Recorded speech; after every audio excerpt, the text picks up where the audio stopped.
Hello and welcome to BYJU'S Exam Prep IAS. I welcome you all to a very special session. This is not a session where I will be discussing an important topic with you. However, what I will be discussing today is most probably the most important piece of information that you should know in order to clear the UPSC examination.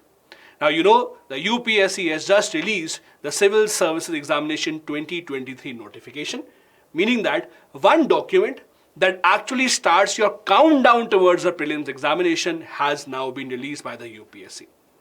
You would have heard many experts, including us, also telling you time and time again that you need to read the UPSC notification because it has a lot of very interesting and important details that you cannot afford to miss. So this is why in this session, we will be discussing some of the key points regarding the UPSC notification, something that you just cannot afford to ignore. Now, first big news that came out was that there is one additional service that is added here, that is IRMS, Indian Railways Management Service.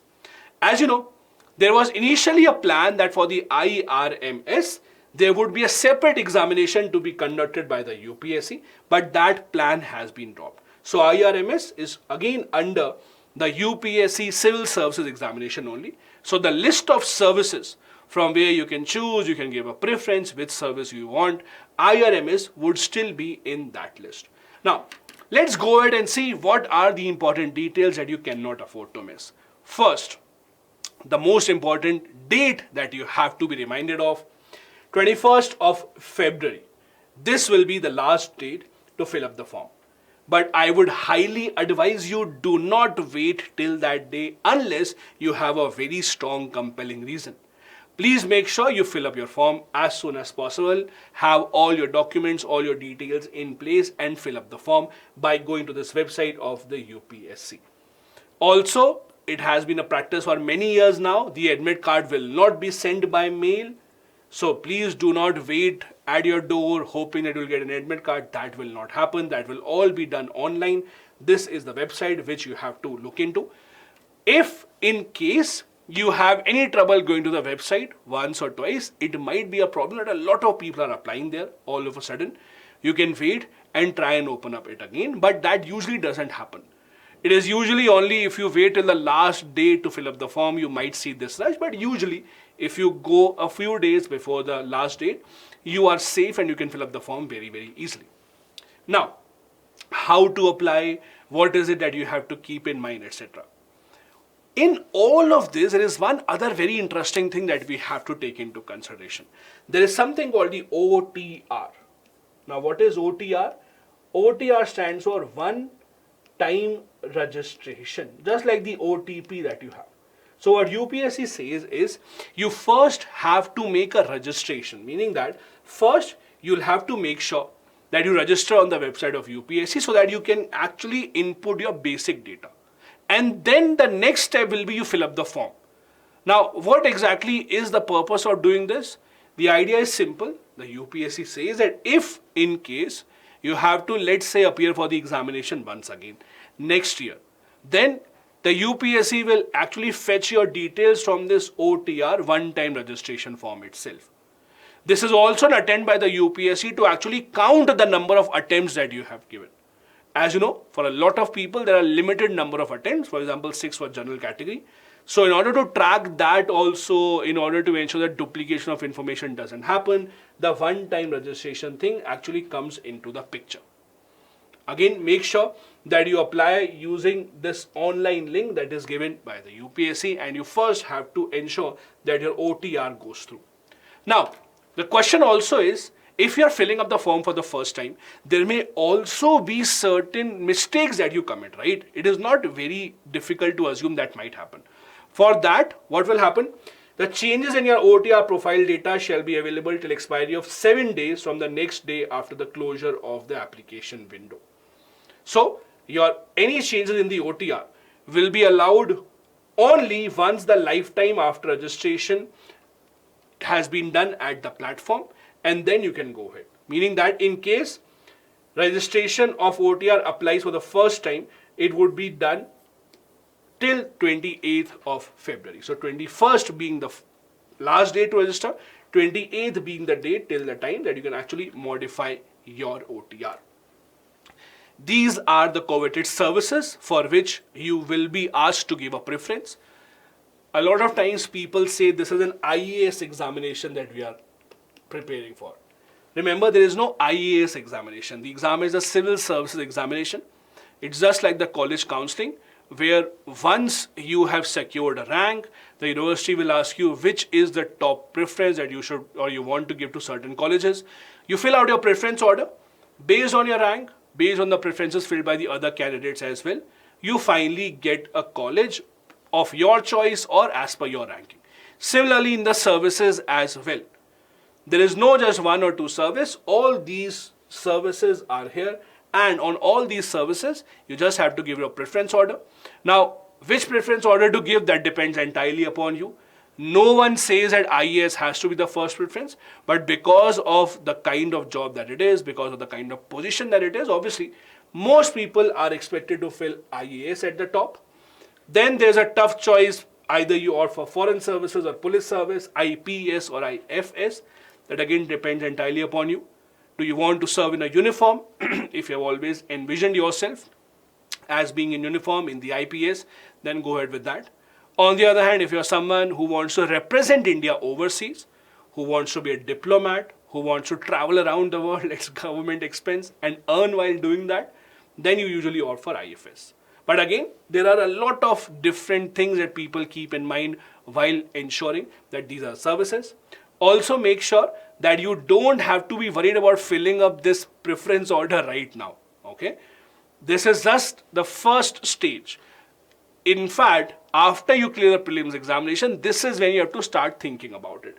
So this is not really the stage at which you are anyways asked to give preferences, but just keep this in mind, that the preference order will be something that you will be asked to fill later on, but not right now. Right now, all your focus has to be on prelims examination. Once you clear that, then these kind of things will start to matter. Now, the big important number that everyone had been waiting for. How many vacancies do we have in total? The Government of India this year has released 1105 vacancies. Now, if you look at the past few years, the number of vacancies, the trend that we have seen, I would say this is actually a pretty healthy number. We have seen in the past how the number of vacancies have declined considerably in the 700s, 800s, 900s.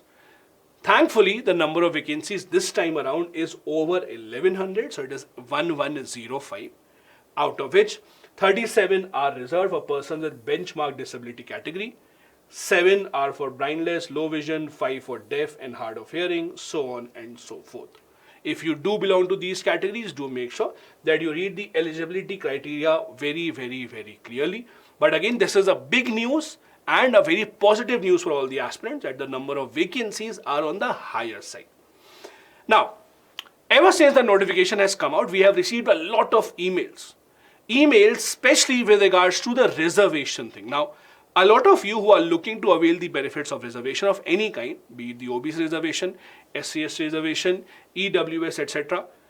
Now, there is a lot of play of documentation that comes here. Which document is necessary? Also, what is the date of that document? For example, if you have a document that this is your family income, which is about 10 years old, would it be applicable or not?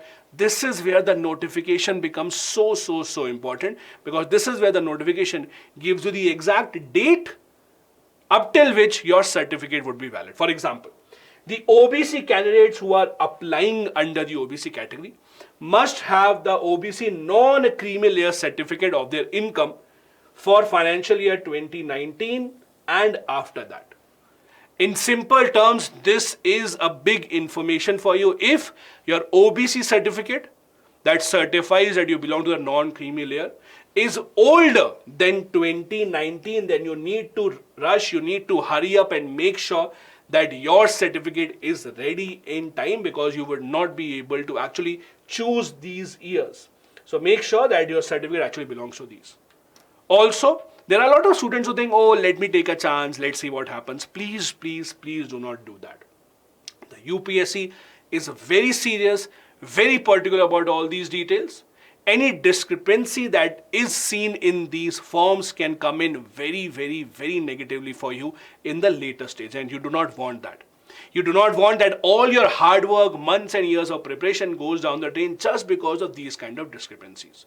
So every single thing written here has to be understood and taken very, very seriously. Also, a candidate who wants to get benefit of economically weaker section reservation would only get reservation if the person is in possession of income and asset certificate based on the income. Again, for what financial years? These are very important. For financial years 2021-22 and issued after 1st of April 2022. Again, extremely, extremely important, because you might be planning for something, you might be hoping you would get reservation, but in the end, if your certificate, your documents do not fall in that exact age, if it doesn't fall under exact date that you are required to, then all your plans can go out of the window. So make sure you pay particular attention here. Now, there are certain other things that you have to keep in mind, although these are very usual nominal things that most of you would know already, especially if you are filling up the form second or third time, you would already know this, but make sure that you have all these things handy. One other thing that you have to understand is the photos, the photograph and signature that you have to duly upload, that has to be within a set limit.